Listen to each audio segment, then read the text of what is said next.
എന്റെ ബാഗിലുണ്ട് ഒരു pepper spray. എന്തുകൊണ്ടാണ് ഒരു പെപ്പർ സ്പ്രേയുമായി നടക്കാമെന്ന് സ്വയം തീരുമാനിച്ചതാണോ? ആ അതെ. കാരണം എനിക്ക് ഞാനാണെങ്കിൽ ഇങ്ങനെ ഒരു ദിവസം സ്പോക്കൺ ഇംഗ്ലീഷിന്റെ ക്ലാസ്സിന് പോയിക്കൊണ്ടിരുന്ന സമയത്ത് ഒരു ചേട്ടനാണെങ്കിൽ കാറിന് ഇങ്ങനെ വരിക. എന്നിട്ട് ഞാൻ എന്റെ വീട്ടിലോട്ട് നടന്നു പോകുന്ന വഴിക്ക് വന്നിട്ട് കല്യാണം കഴിച്ചില്ല നിന്നെ ഞാൻ ഈ കാറിൽ തട്ടിക്കൊണ്ട് പോകും എന്നൊക്കെ പറഞ്ഞ് ഭീഷണിപ്പെടുത്തി. ഭീഷണിയാണ്. ഞാൻ പെട്ടെന്ന് പേടിച്ചു പോയി. ആ പുള്ളിയാണെങ്കിൽ പുള്ളി ഗ്ലാസ് ഒക്കെ വെച്ചിട്ടുണ്ട്.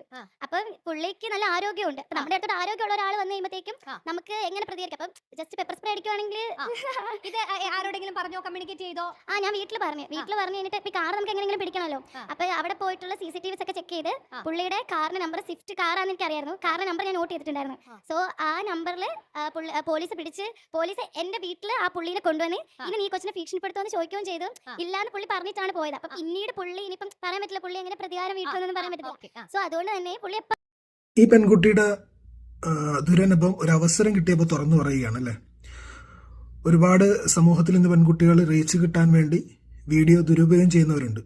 അതിൽ നിന്ന് വ്യത്യസ്തമായി പെൺകുട്ടി തനിക്കുണ്ടായ കാര്യം തുറന്നു പറയുന്നു അല്ലേ. ആദ്യം വണ്ടി നോട്ട് ചെയ്തു, കൃത്യമായിട്ട് വീട്ടിൽ പറഞ്ഞു, ഇവർ പോലീസുകാരെ അറിയിച്ചു, പോലീസുകാർ അവനെ തപ്പി കണ്ടുപിടിച്ച് ഇവളുടെ വീട്ടിൽ കൊണ്ടുവന്ന് മാപ്പ് പറയിപ്പിച്ചു അല്ലേ.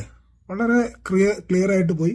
പിന്നീട് ഒരിക്കലും ആക്രമിക്കാൻ വന്നിട്ടില്ല. ഇനി വരുകയാണെങ്കിൽ പെപ്പർ സ്പ്രേ എടുത്തു വെച്ചിരിക്കുക എന്ന് പറയുന്നത്.